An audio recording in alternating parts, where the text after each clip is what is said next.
Well, hello and welcome everybody to another Market Conversations. Tonight, I'm rolling solo.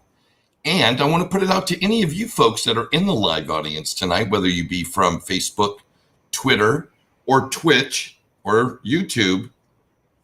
Send Brady and I a comment in the chat. We'll send you a link to join me in studio. Bring your questions, your observations, your concerns. I also want to make it really clear that tonight's show is being sponsored by a Cardano staking pool. D-News, to be specific. D-News, D-N-E-W-S. Staking pool on the Cardano network is sponsoring tonight's show, and my gratitude goes out to Rob and the entire crew over there at Digital Asset News for sponsoring tonight's show. I think that's really cool. I want to say hello to Pete Kelly and Tony, as well as D Precise. Nice to see you, and Scorpion. I also see by the counter there are many more of you watching that are chiming in on the stream, and that's totally fine. You can be an observationist, no worries. So, hey, I wanted to talk tonight. And Jungle, hey Jungle, nice to see you.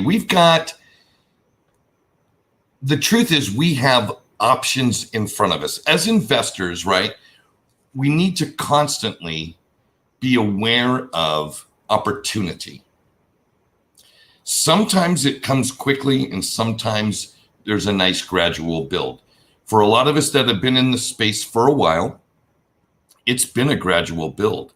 I remember when I got here in January of 2018, it seemed like all I needed to do was put some money in and I was going to get a repeat of what happened in December of 2017.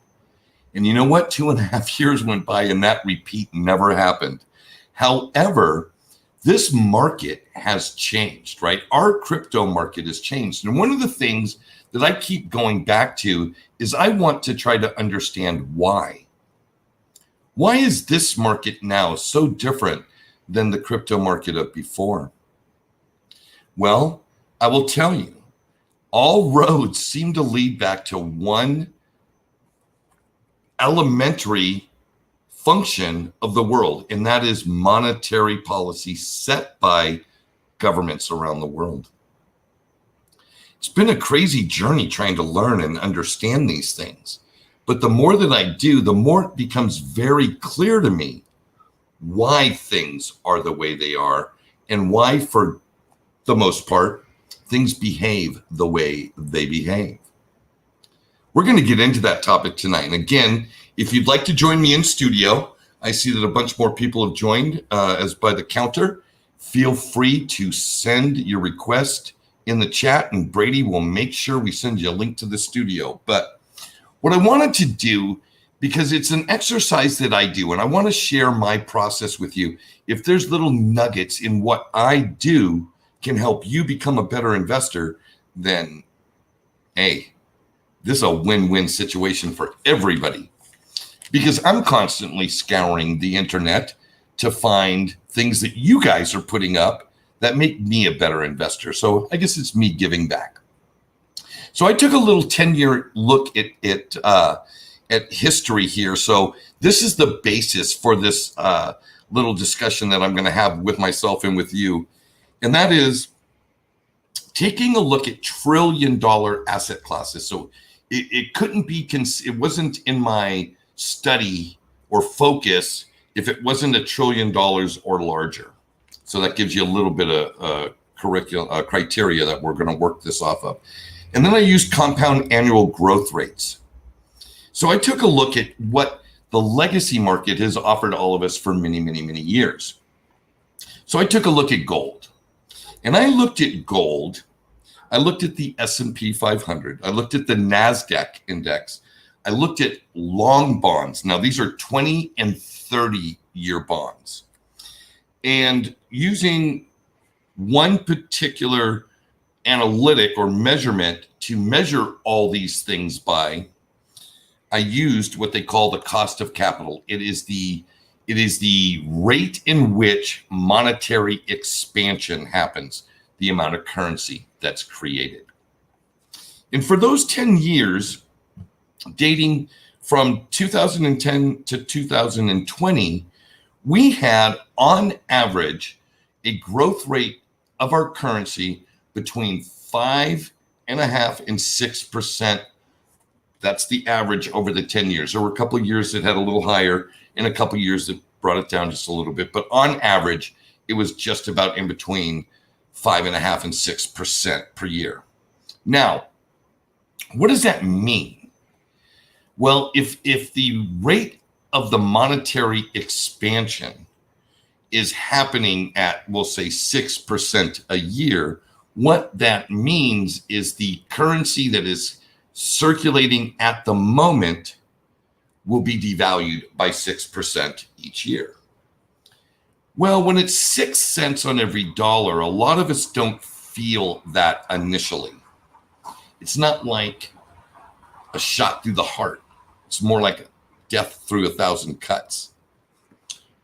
So we tend to ignore it. And we ignore it in large part as an investor because there are investment opportunities that are going to exceed that cost of capital. For instance, on average, the S&P 500 has gained 11.6% each year. So if you're invested in the S&P 500, you're beating the cost of capital. You're gaining ground. Now, we can get into a whole debate on how are you invested in the S&P 500. Is it through a mutual fund, a 401k, these type of things? And when you start breaking down the numbers and looking at the administration fees involved and things of that nature, one could say that you're really not doing that well. For instance, on average, a mutual fund is going to charge 3.2% per year, whether it increases in value or not.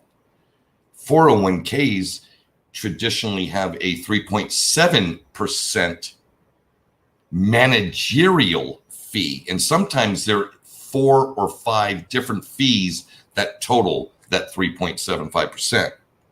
This is crazy when you add these things up and then actually look at your fees and your cost of capital. Maybe you didn't really do that well.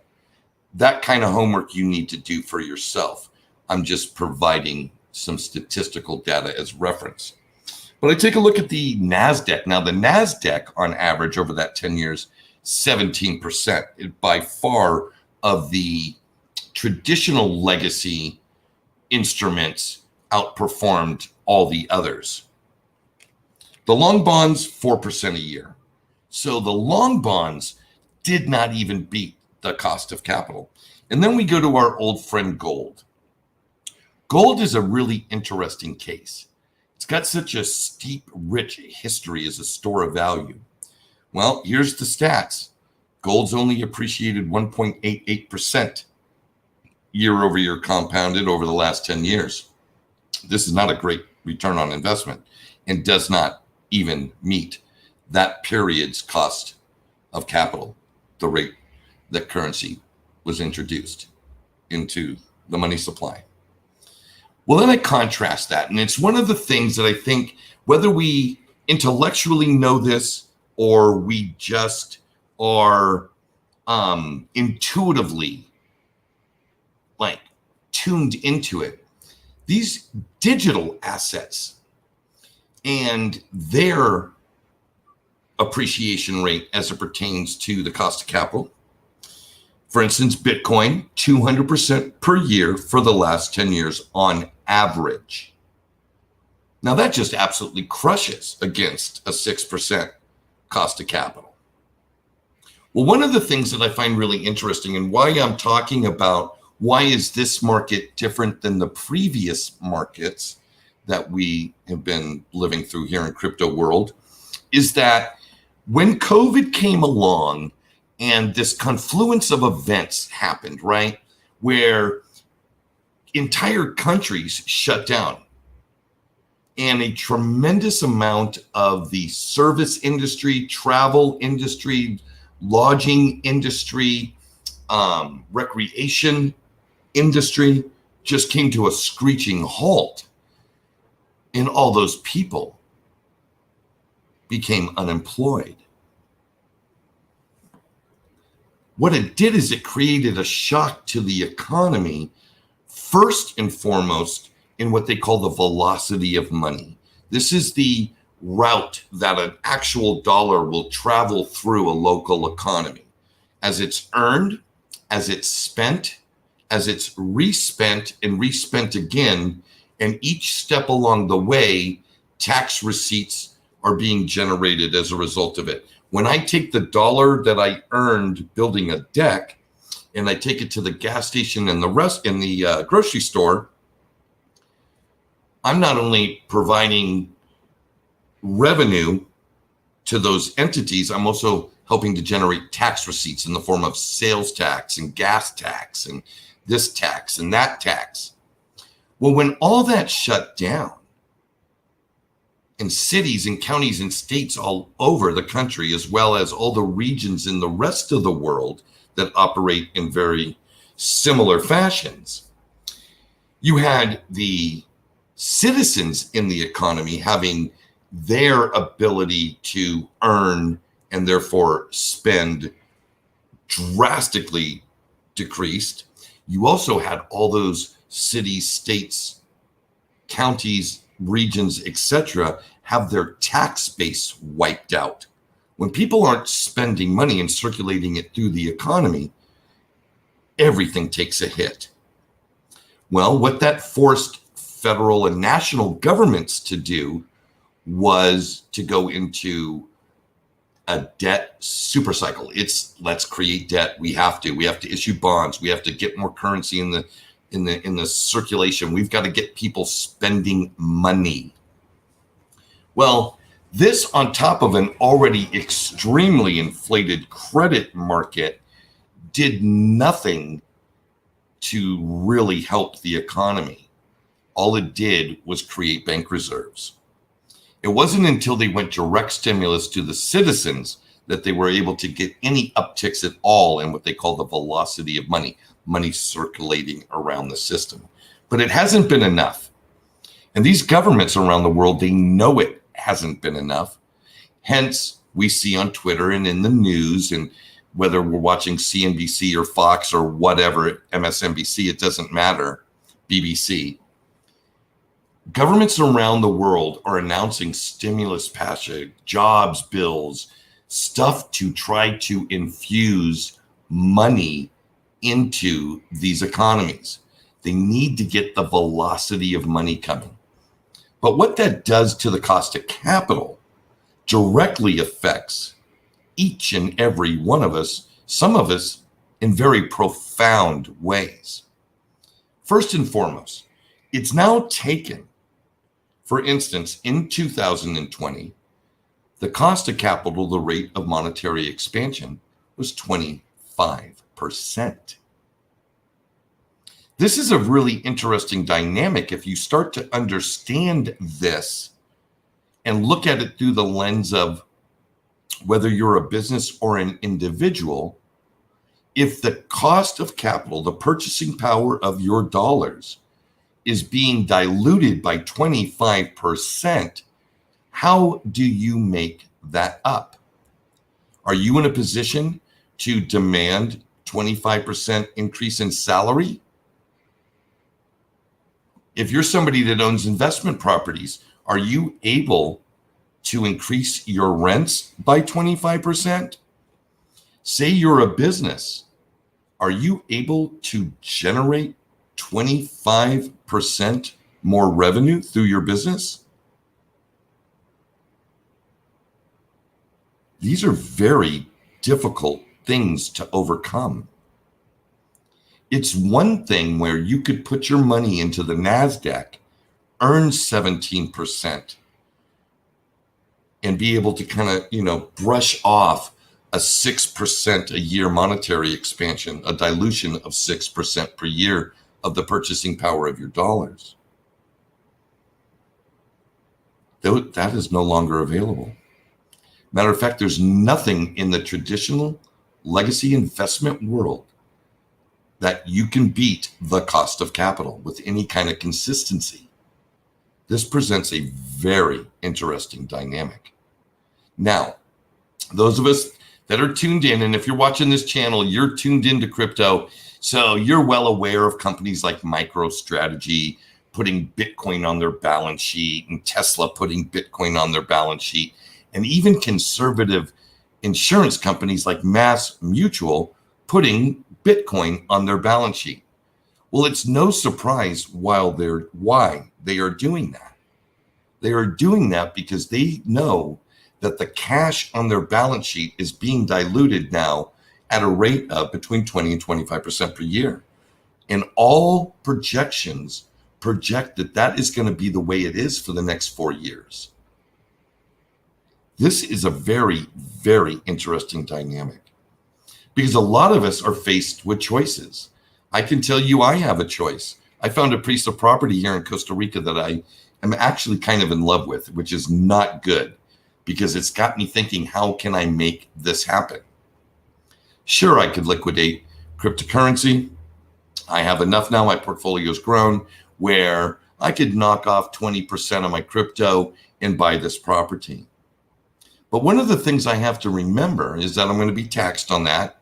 So do I have to liquidate 25% just to utilize 20%?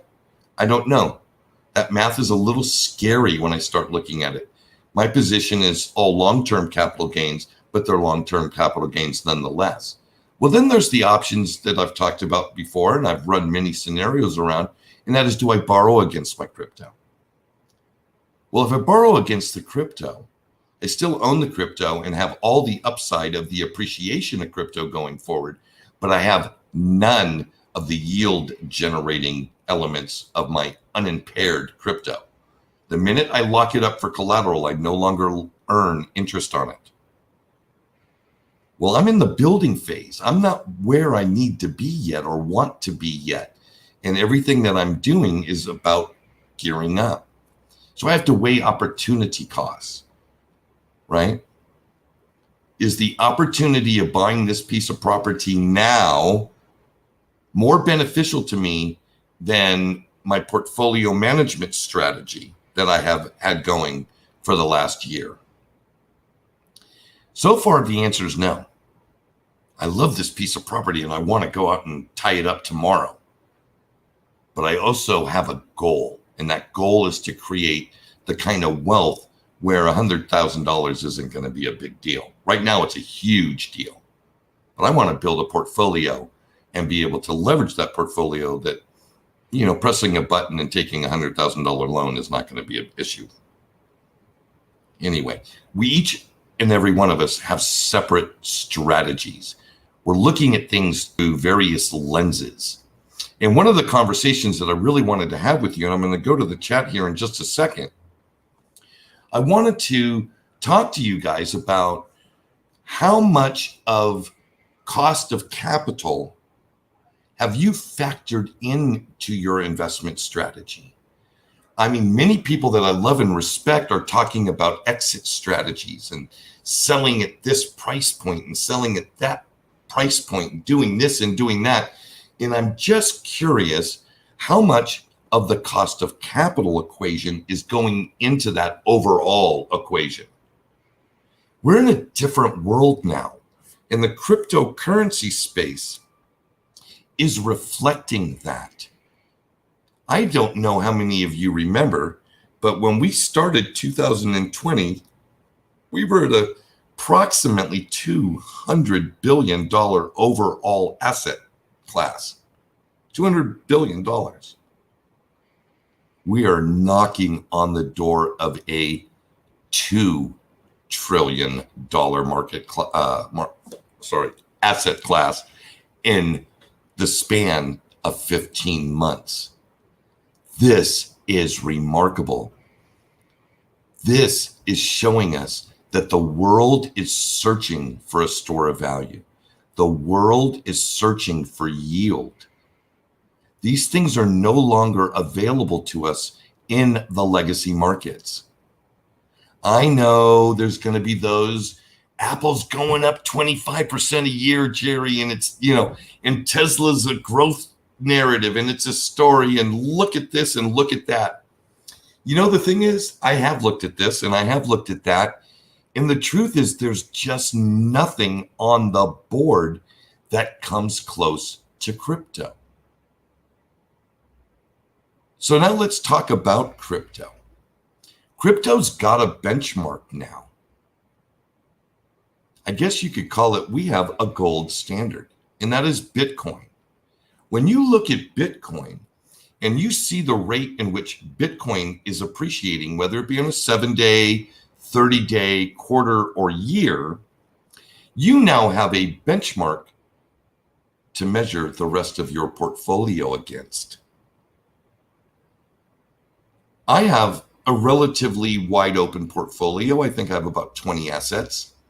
I'm fortunate that 19 of those 20 assets earn yield in one way or another, whether it be on a platform like Celcius or Nexo, BlockFi, whether it stakes within its own wallet, or one of the exchanges is offering some program to earn yield on the asset. 19 of my 20 projects are earning me yield. The only exception to that is Casino Coin. And I have a little chunk of Casino Coin that I got on the cheap. It's appreciating very nicely, and I'm just going to leave it. I'm going to go through the chat here real quick because I've seen a bunch of people pop in since I went on my little rant. Lori, great to see you. Simon, I bank freely. Simon, great to have you. Elipool, Crypto Kahona. Oh, aloha. Aloha, my brother. Let's see. We got Joshua. Nice to have you in the house tonight. Bill Gould. Channing is back, and he's better than ever. So where was I? I was on my little rant talking about cost of capital, and I guess that's really what I wanted to drive home tonight. I really wanted to make sure that people understand the world has changed. Monetary policy, it is no joke, and it's not easily changed. How does that affect you? Right? How does it affect the plans and the strategies that you're implementing? How many do you need to go back and revise? I don't know. I can tell you one of the wonderful things about this channel is that this channel has given me the opportunity to interview billionaires, entrepreneurs, community members, authors. I mean, it's been wonderful. It also led me to a place where I have learned enough, and there were enough people that said, Jerry, we want to work with you in one way, shape, or another, that I started a Patreon investment club. And with that club, I get to talk to these folks, not only in our virtual meetings several times a month, but also in the one-on-ones when we actually talk about specific individual strategy for their particular portfolio, or just working out different scenarios and really running the tape all the way through. What are all the elements involved in this? Assessing risk, assessing return, projecting, assigning probability, understanding where to get information so that we can get a clearer view of a particular direction.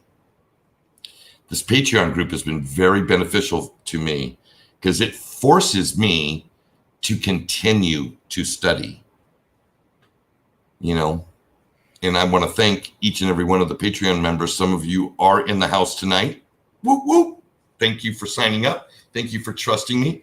Also, let's not forget that April 15th has been pushed back to May 15th, but it doesn't mean the IRS doesn't want to hear from you. And if you have crypto and you've come in and out of crypto and you're not absolutely sure where the heck you are with that, I suggest tuning in to TaxBit. You can get a free trial with the link down below. Use the promo code beyondmoon and check it out, because you don't want to get caught not understanding where you are at. Many of us have made a lot of moves. I know I have, and I'm sure glad I use TaxBit for my crypto taxes. Because this year, more so than any other. Matter of fact, no other time in my crypto journey other than this year have I had gains large enough where I could scrape some off the top to invest in another project. Well, that's a taxable event, whether I took $1 for myself or not. And I'm really glad that I got into the tax bit game. Also, for those of you that are under 45 and you're making crypto investing as well as staying employed a part of your life until retirement, you want to seriously consider a Roth IRA. Go ahead, put your tax dollars in now and get tax-free appreciation. There is nothing better than tax-free appreciation. I love it. I'm going to take a look here in the Chatteroonie. Hey, Damon Mason, nice to have you. Damian Mesa, good to have you. Let's see. Brady, am I missing anything? I haven't been looking at the chat while I've been on my little ramble. So feel free to throw something on the screen if I am just walking through it. I see Bill's got a comment about Casino Coin. And yes, they do have new leadership. They have moved to the Isle of Man. And they're going through a new issuance of its new coin. Make sure you are on an exchange or wallet that supports the new CSC. Bill, do you have a list of those particular exchanges, or are they just the exchanges that currently run CSC, like Bitrue and things of that nature? All right, Jerry, as demand increases in the crypto market, do you see interest on yield decrease over time? You know, here's the thing.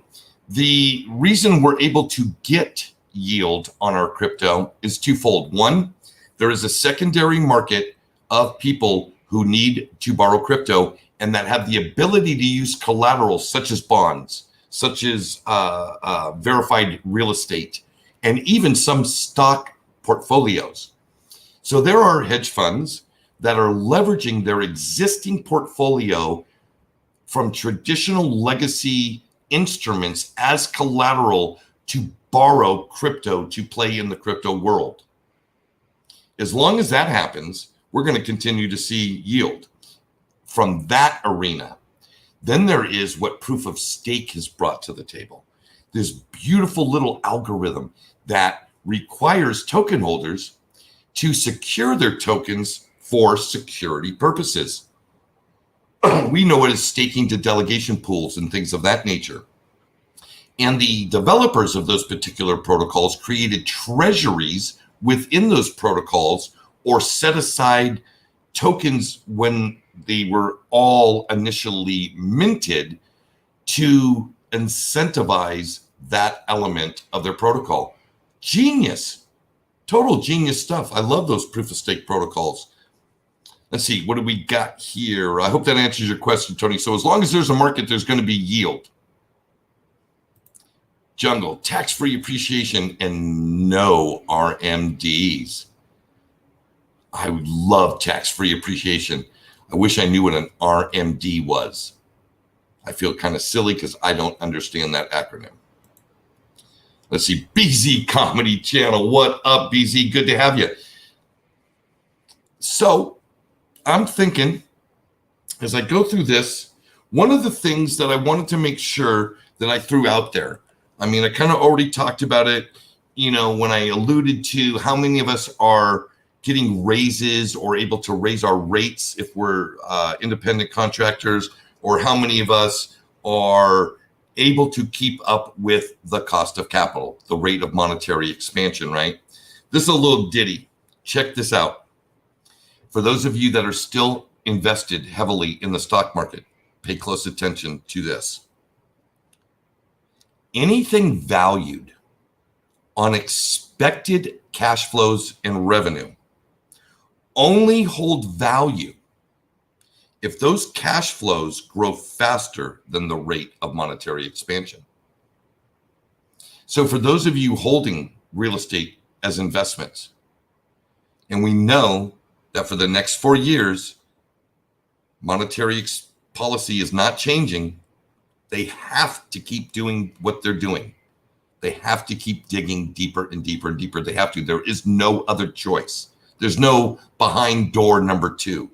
There's one option: cheap credit to commercial banks in the form of literally zero yielding treasury bonds, and a very risky, what they call high yield bond market. High yield bond market is nothing more than a term for the junk bond market. Coincidentally, the risk of failure for companies that are issuing junk bonds is 4%, and the best rate you can get in the junk market is 4%. Isn't that crazy? You have a 4% chance of going to blowing up, and they only give you 4% on your money. That's crazy. Why would anybody do that?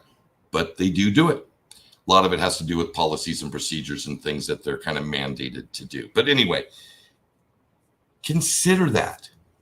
I'm not giving any financial advice, but I can tell you right now, if I owned property as an investment and somebody was renting it from me in today's market, I'd sell it. I'd sell it in a heartbeat. I have liquidated my equity positions. I am down to $750 in my Charles Schwab brokerage account. Why?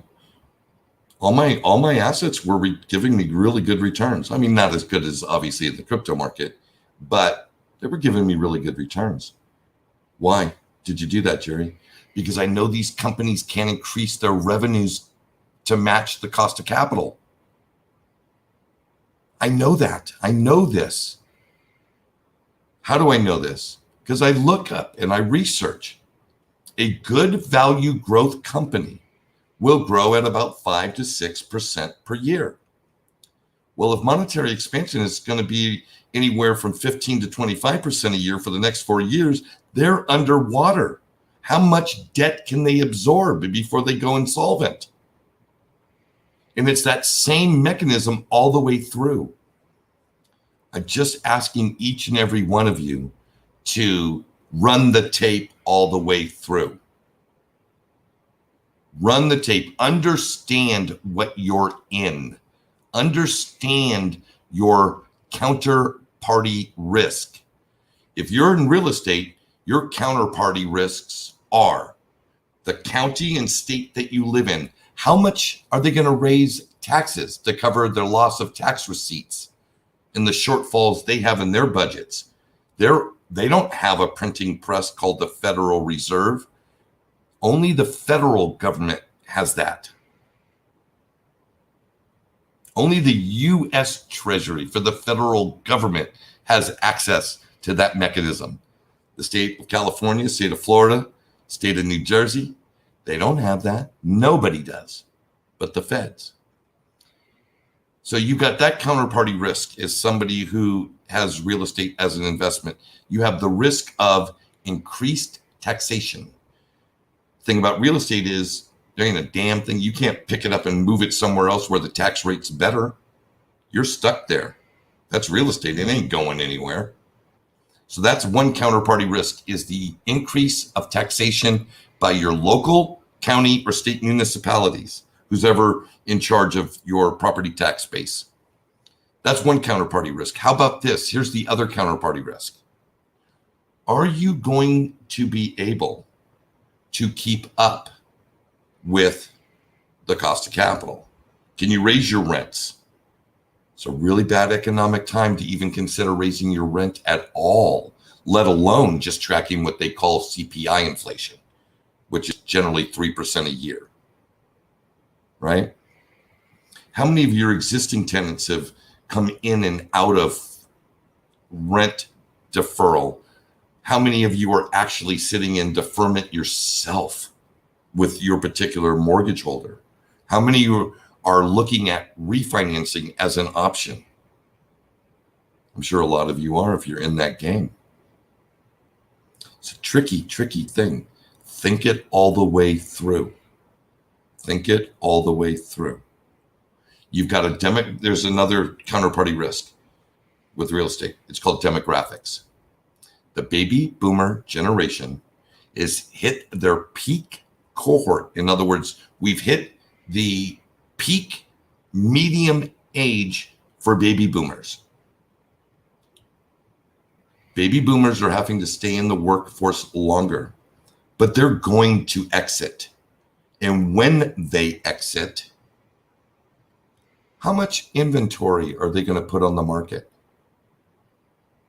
Because obviously, when you look at the statistics, most people have not saved enough for retirement. They don't have enough quality assets to carry them through retirement.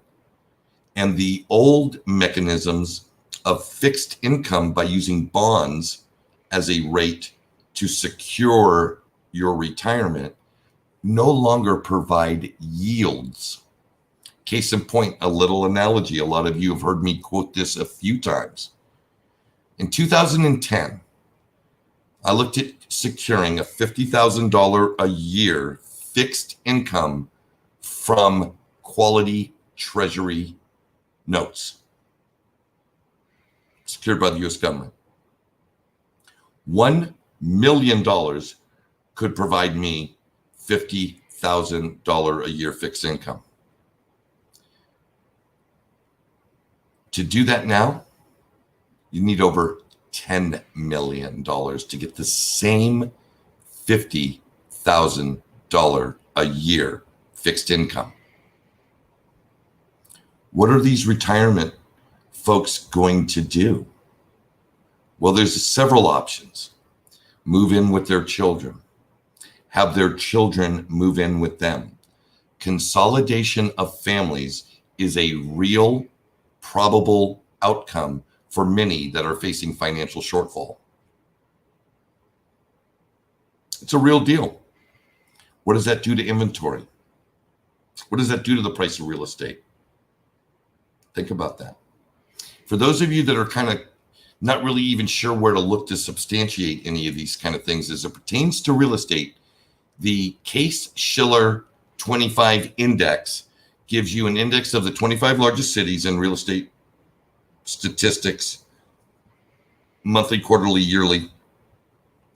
Really good place to go to get kind of information on a broad base. Not to mention you can talk to your local realtors and ask them if they have access to your region's data. Very good thing to do, very smart thing to do. It's one thing to buy a home for your home as a place to live.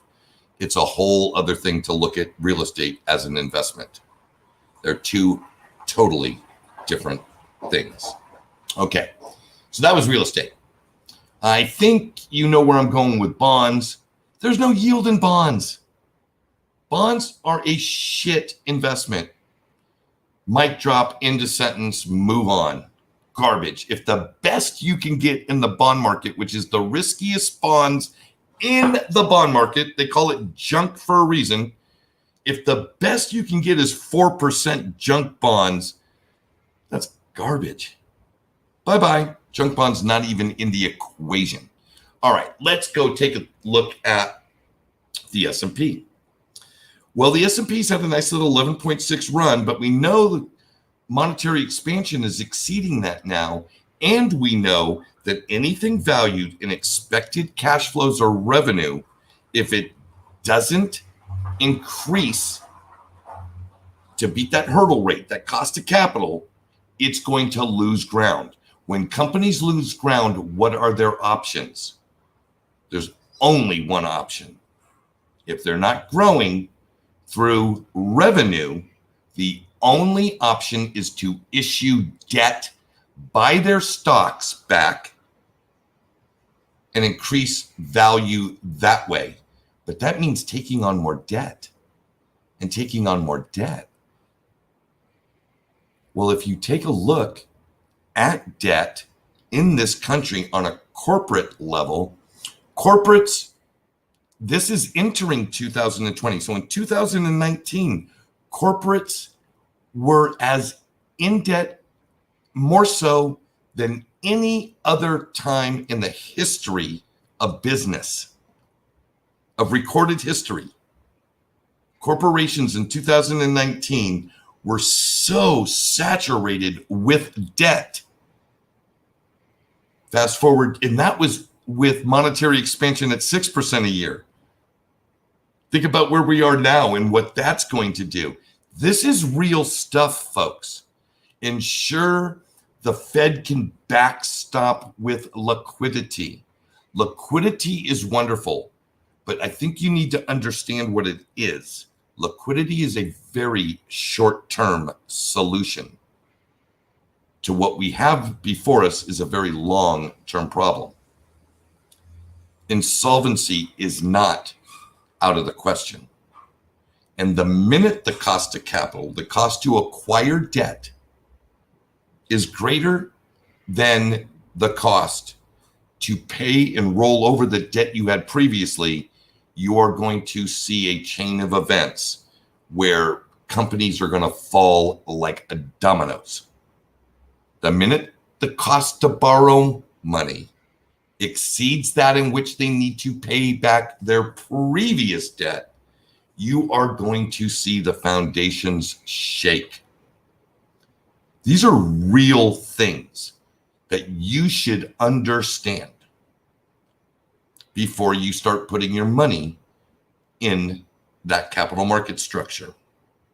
What was the last thing? NASDAQ, same issue, same revenue issue, same revenue issue. Gold, here we go, gold and silver. Okay, gold traditionally has always been a really good element of our structure as a place to suck up and absorb store value. But the downside with gold is if you don't have it physically, it's rehypothecated. Who knows really what you own, when, and how? And if there's a run on gold for physical delivery, it would not be uncommon for people to not get what they thought they paid for. In other words, there's more paper gold than there is physical gold. That is a problem. We all saw it with the stock market with they call Wall Street bets. When 130% of a company's stock is shorted, there's something wrong because there's only 100% of the stock. You can't have 110% of a company's stock. You can't have 101%. See where I'm going with this? Okay. So you've got that counterparty risk with gold is the rehypothecation element of it. Who owns it? Where is it? Who's really got title to it? Then there is the incentivization. So if gold starts going up in value, which I hope that it does, traditionally it always has when monetary expansion is really in full swing. When gold rises in price, the miners are incentivized to mine more. What does that do to you, the person that's holding gold as a store of value? Well, if more gold is being introduced into the supply, isn't that dilutive? It's not appreciative. It doesn't make your gold go up in price. It makes your gold go down in price. Nice to see Stephen Kurt in the house. Hey, Stephen, I haven't seen you for a week or two. So those cover those bases. And now I'm back to crypto. I'm looking at Bitcoin. Bitcoin is obviously, I don't want to say it's the chosen one, but it is definitely a real store of value for a multitude of the economy, retail, institutional, and even municipalities are getting into the Bitcoin game. And when you have a truly fixed supply asset where no one and no government and no politician and no promise can create more of it, you get a real free market. Free markets are what made capitalism incredible. It's when they start deciding that nobody can lose is where we get into the real issue. Crypto Ice, nice to see you. Boy, I haven't seen you in forever.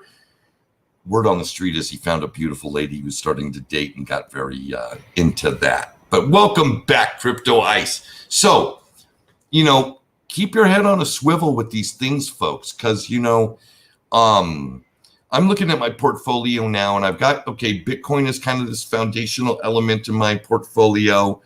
And I've got these other assets. Now what I'm starting to do is I'm tracking all the other assets to Bitcoin. This tells me, am I on the right track or not? Do I want to keep an asset in my portfolio over an extended period of time that does not exceed the appreciation rate of Bitcoin? How many of you have put that thought to your portfolio? How many of you are holding assets in your portfolio that do not track or exceed the appreciation rate of Bitcoin? Think about that.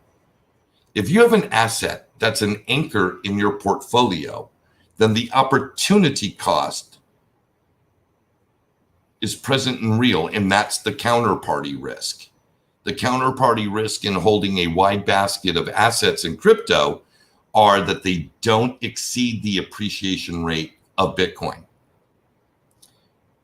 If I thought Bitcoin was going to outperform all the other assets in the digital asset space, I would only be invested in Bitcoin. But I don't think that for 1 second. Having lived through the PC computer boom, having lived through the internet boom, having lived through the expansion of cellular communication networks, and now seeing the rise of these digital monetary networks, it is eerily similar that the more people get on these networks, the more valuable they're going to become. Brady, any questions that I'm missing? No, Simon, I have not. Okay, let's be real super clear. I have not gone Bitcoin maxi. I have gone rational, intelligent investor. I'm looking at the world the way it is. Bitcoin has an over $1 trillion market cap. Am I just going to ignore that because I don't agree with the energy consumption element of the algorithm or the validation process that the core developers are maintaining? No. That would be, I'd be irresponsible as an investor to take that kind of political stand on my portfolio. But like I said, I have 20 assets, 19 of them earning yield for me. I see some real growth in this industry. We're going to see payments take off. We're going to see programmable money in the form of smart contracts and all of the iterations that are going to happen in that space. You know, my philosophy right now is pretty simple. My portfolio is 40% Bitcoin. That's my anchor. I know it's going to continue to gain adoption. And with each new billionaire that comes onto it, it makes it exponentially that much more valuable for me and every other person in the network.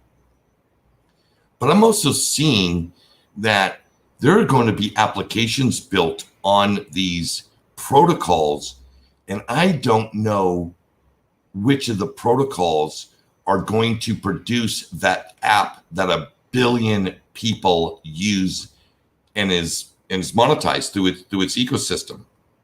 So I have a disbursement of smart contract platforms. I own Ether, I own Cardano, a lot more Cardano than anything else. But you know, I've got a Polkadot, and I've got Atom and Algo and maybe 3 others that are slightly smaller and down on the list. But I've got exposure to these smart contract platforms because I'm not sure who's going to build the killer app. And I don't think anybody else knows who's going to build that killer app.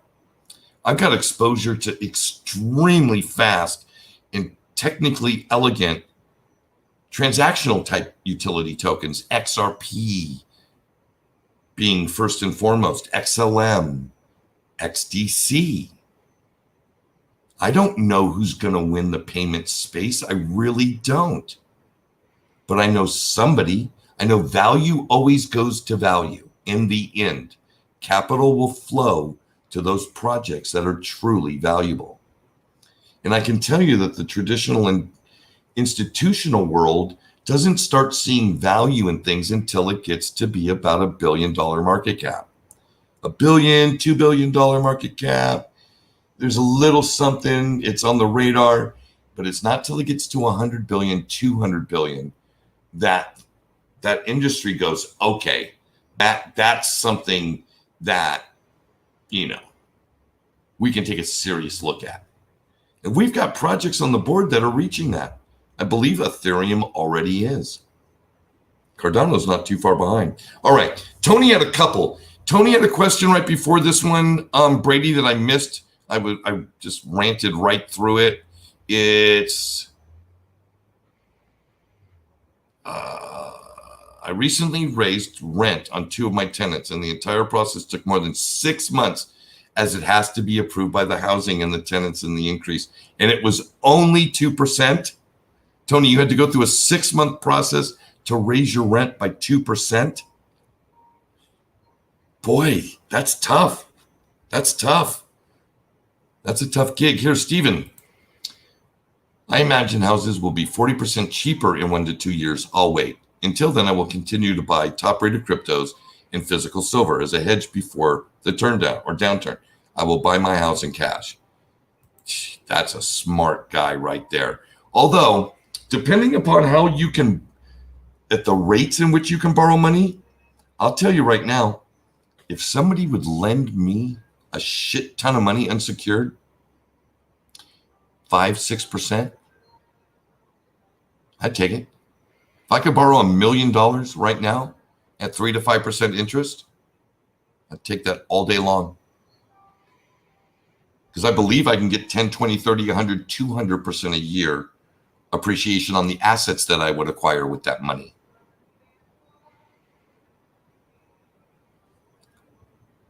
Crypto ICE. Got it.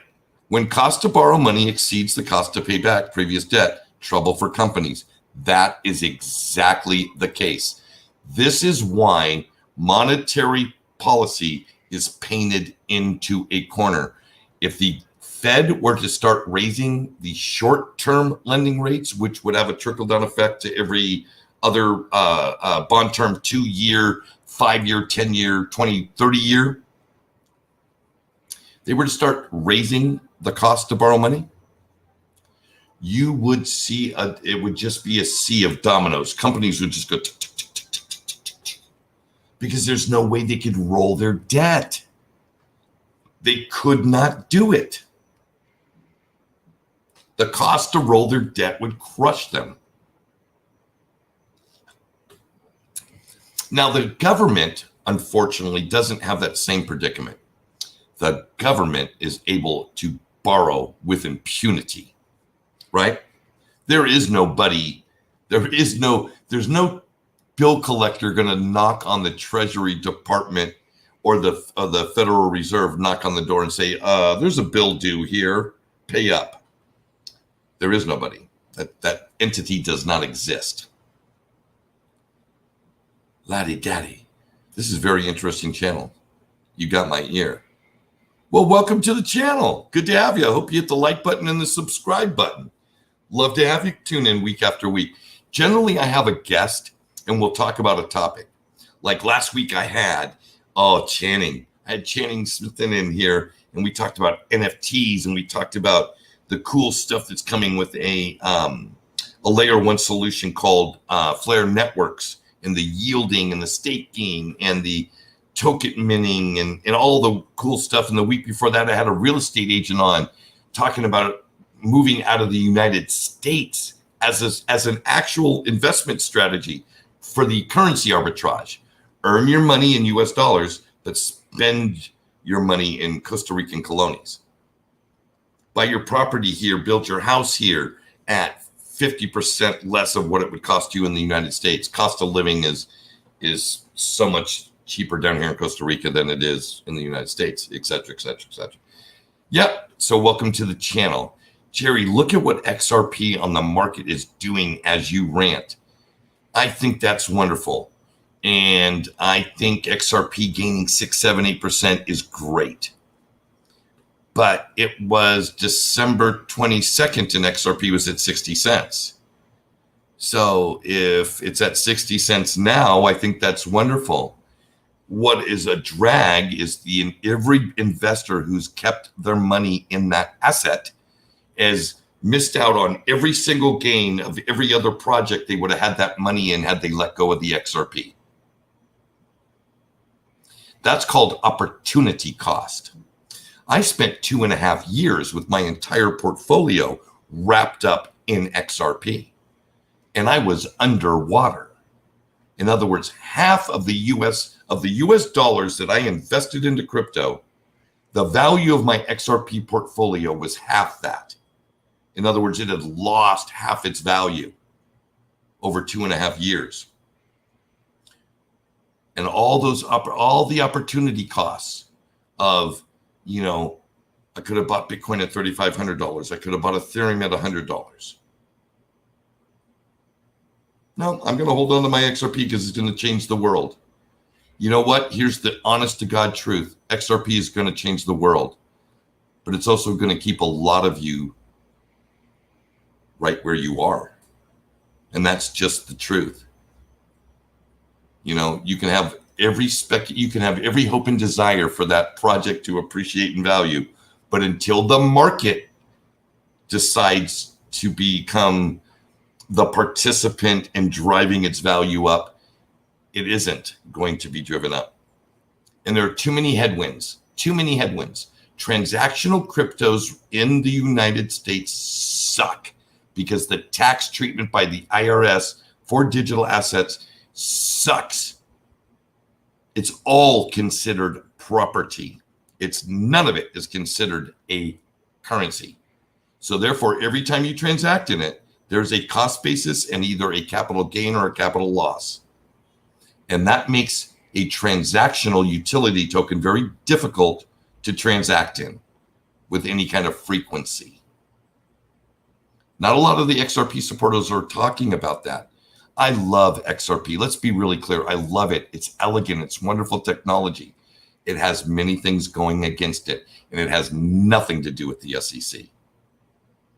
Until the tax treatment of XRP changes in the United States, and the United States being the largest economy on the planet, the US dollar being 80% of global trade and debt, the truth is everything runs through the United States until it doesn't. And maybe our monetary policy and maybe monetary policy around the world that we'll see a shift from that. Maybe CBDCs will alleviate some pressure off the US dollar. Maybe the US dollar will stop being the world trading vehicle or exchange of value for oil. Maybe people will stop getting debt in US dollar from outside the United States, right? I don't think so. Because all their currencies are collapsing. Yes, the US dollar is inflating, but every other currency is inflating also. And a lot of them at a higher rate than the US dollar. Case in point, Costa Rica, good economy.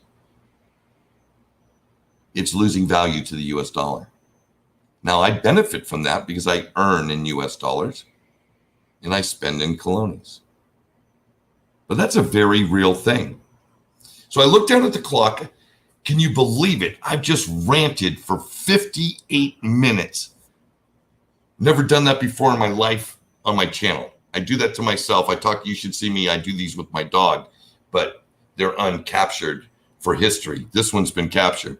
Brady, I think it is time to bring in my favorite producer in all of YouTube world and get your thoughts, not only on my rant, but what you see coming on with the fact that our crypto market is just about to knock on the door of $2 trillion market cap. We're coming out of Q1 for 2021, looking like it's full steam ahead for the crypto space, especially in contrast to every other investment asset class. So come on, Brady, come on in. Tell me what you're thinking. XRP is getting utility for investors soon with Flare, Jerry. I don't agree that it's a poor plan to invest right now. And you know what? The beautiful thing about it, and I don't see a name associated with this. I just see a Dash. So I'm just going to call you Dash. Dash, dude, the beautiful thing about it is that I can respect if you have done your research and you feel confident about what you're doing. My hat's off to you, and I respect that 100%. 100%. Because I spent 2.5 years in that headspace. And I wasn't going to listen to somebody tell me otherwise. I'd been doing my research. I understood the technicals. I even understood the counterparty risks and the headwinds. And I thought they would be resolved sooner. They haven't been. I've taken a different path. I hope you respect me for taking a different path, as I respect you for holding the position you hold. I don't think we all need to agree at all. I hope, though, that we can always come together and have a respectful conversation in Discord where I can acknowledge, hear, understand, and acknowledge your points of view, even if I hold different ones. That's the beauty of this particular community, and why I love coming and doing this show is because all of you folks that tune in and contribute to through the chat and send me emails and comment in the videos and join Patreon groups and interact with me on Twitter and Facebook. My whole trip is to try to be a better investor tomorrow than I am today. And sometimes I have to challenge my biases. Sometimes I have to actually change my position. Sometimes I have to say, I'm sorry, I was wrong. And sometimes I'll even pat myself on the back and went, you know what? That was a great move. Because I will tell you, for me, this is just the facts, Jack. November 23rd, 2020, my portfolio value was $73,000 after having put $73,000 in the market, and it was almost all XRP. And by making one simple change, selling all that XRP, buying Bitcoin, Ethereum, spreading out into some of these other assets, it is substantially larger than that today. And that's only, 5 months? I spent 2.5 years unprofitable, and by making one change, I am now wildly profitable. I'm very happy with the decision that I made. But like I said, I can absolutely respect your position. Hey, I own some XRP. I sold it all, and then I bought back in, bought a big chunk of it, almost 10,000 tokens at 22 cents, and I'm happy to hold that. Chris Buckle, nice to have you. It's Good Friday. Thanks for coming in, Chris. And Dash, by the way, thank you for joining in. I hope that you'll come back and continue to comment in the future. Wonderful show, Jerry. Can't believe an hour went by so quickly. No kidding. Tony, remember we got our Patreon investor meeting tomorrow morning, 9 a.m. Pacific time. That'd be 12 noon your time, Tony. And you're not going to want to miss tomorrow's Beyond Moon Investment Club meeting. I got a special guest. This dude is an absolute stud from Real Vision. Going to be talking about taxation and inflation and understanding. I'd love to schedule a time to chat sometime with you. I love your point of view. I agree it's important to diversify. You know, Dash, I've got a little thing below. I got my investment club, and I do one-on-ones with those people all the time. We do our virtual meetings a couple times a week. That's available. If you want to just contact me on Twitter, it's at jerryvhall1 on Twitter, which is also in the description below, a link to my Twitter thing. And we DM and do all that stuff. And sometimes DMs lead to phone calls, and phone calls lead to this, and who knows where it'll go.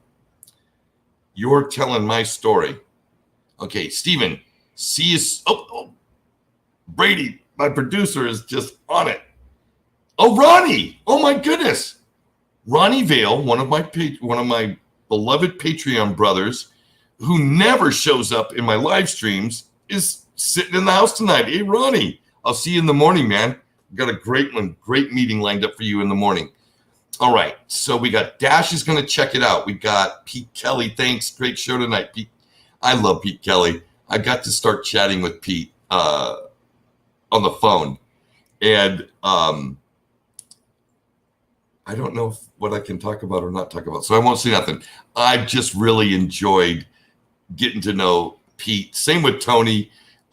Just that Patreon group is just a wonderful thing. I am so glad I did that, and I'm so glad to be able to interact with the quality of people that are involved in that, and just that whole spirit of working together and taking the best of this and the best of that, and producing results, right? Because at the end of the day, this isn't a popularity contest, right? This isn't congeniality. At the end of the day, the whole reason we invest is to get a return on our investment.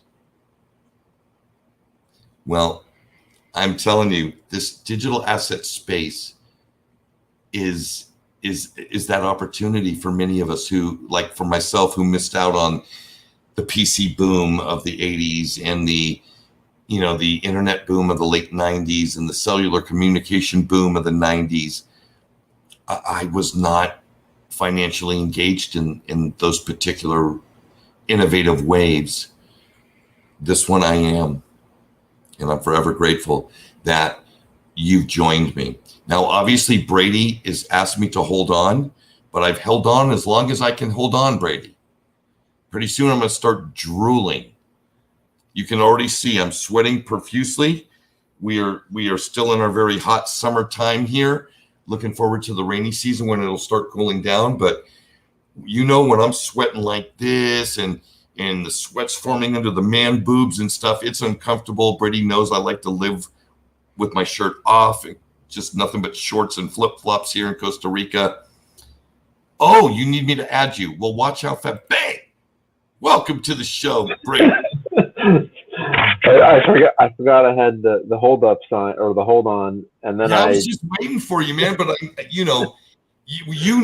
show is dying. Jerry has run out of steam when I start talking about the sweat underneath my man boobs. It's time to either say goodnight or bring Brady into the deal. So, I'm controlling my heat with the curtain in the window because it's either too hot or too cold. So, sweat or not, at least that's my thermometer valve or heating valve. Well, you were active in the chat. Do you have any feedback or thoughts on the rant tonight? What did you see? What did you feel? What is going to be some of your takeaways from Rantus Among Us? I think the diversity of investing, obviously most people have heard of that, but I think diversity of thought is something that we all struggle with, or at least I'll speak for myself, trying to not only improve how I think, but see if I can get on the other side of things that I didn't know I could think, but because of game theory and trying to figure out, what someone else is going to do given the information they have. What if the most common and readily available information is just that the assets are here, and it's not so much so, in depth. We have to find the most perfect, bestest asset that's going to last the longest and, check all the boxes on our list. What if it's just people show up and start buying things? Like, how does that then affect your strategy of, how much Bitcoin do you have or do you not have? So it's really, I'm starting to learn how to trade on the charts psychologically and not, I guess, technically. So it's almost like this diversity of purchasing assets is now also seeping into diversity of how you think about them. So I think my takeaway is holy diversification, Batman, because this shit's gonna blow. So have fun and try and learn what you're doing and what you're not doing, so you can try a little bit of everything. Because I think it's where because I feel so successful just by trying everything. That's my only recommendation. Right on, Brady. Well, I'll tell you what, I'm going to leave you on the screen. My final thought is just I'm going to echo what I just heard from Brady because it makes a lot of sense. A diversified portfolio is debatable depending upon your circumstances, your strategy, your available resources, etc. Right? If you only have $100, put your $100 on the thing that might go, 10,000x. Not that's only going to double, because it only turns into $200 if it doubles. Take a shot at getting, $1 million out of it. So diversifying a portfolio is subject to a lot of other things. But what Brady said, and it makes a really, really, really lot of sense, and I think it's really important for me, and I hope that there are enough of you out there that will believe the same thing, a diversity of thought. A diversity of thought, right? Having an opinion that I hold, that I have conviction around, but holding it loosely enough that if I get information that is contrary to my belief, being able to let go of it, right? Being able to let go of that. Having a strong opinion, but holding it loosely. If I need to let go, I'll let go and get a new one. I want to thank each and every one of you for tuning into the show tonight. And for those of you that continue to come back week after week after week and participate in this ongoing market conversation, it's been a real joy for me. And I'm really humbled by the support and just the quality of human beings that are giving up their time on a Friday night to participate in this. From the audience standpoint, from the guests that we have on, the fact that we have Brady. I also want to put it out there for any of you that would like to. The next couple of weeks, Bitta, who generally comes at the end of the show and contributes, she's got a lot of stuff going on in her personal life. And I want to look for a substitute. Who would like to come in the last 10, 15 minutes of the show with questions, their spin, their opinion? Let me know on Twitter. Let Brady know on Twitter. I would love to set something up and get some regular contribution from one of you folks. Or we could even do it if there's if there's a lot of response to that, then we'll set a schedule and we'll get different people coming on at the end of the show. But I really liked that part of this show, is that we bring in a fresh voice at the end who brings a spin that's completely different than mine, completely different than the guests that we have on. And it gives just an opportunity for us to have that diversity of thought. So again, thanks so much, everybody, for tuning in. Remember, we got descriptions below, got my affiliate links for TaxBit for those of you that haven't got your shit together as it pertains to taxes that are due May 15th. For those that are looking at appreciation tax-free and then distribution tax-free at the end, think about iTrustCapital as a crypto IRA. And if you're considering learning more and really getting active in a group, my Patreon investment club is a wonderful way to do that. And there's several ways to participate in that. Again, link down below. So until next week, everybody, on behalf of Brady, my incredible producer, and of course myself from Costa Rica, Pura Vida.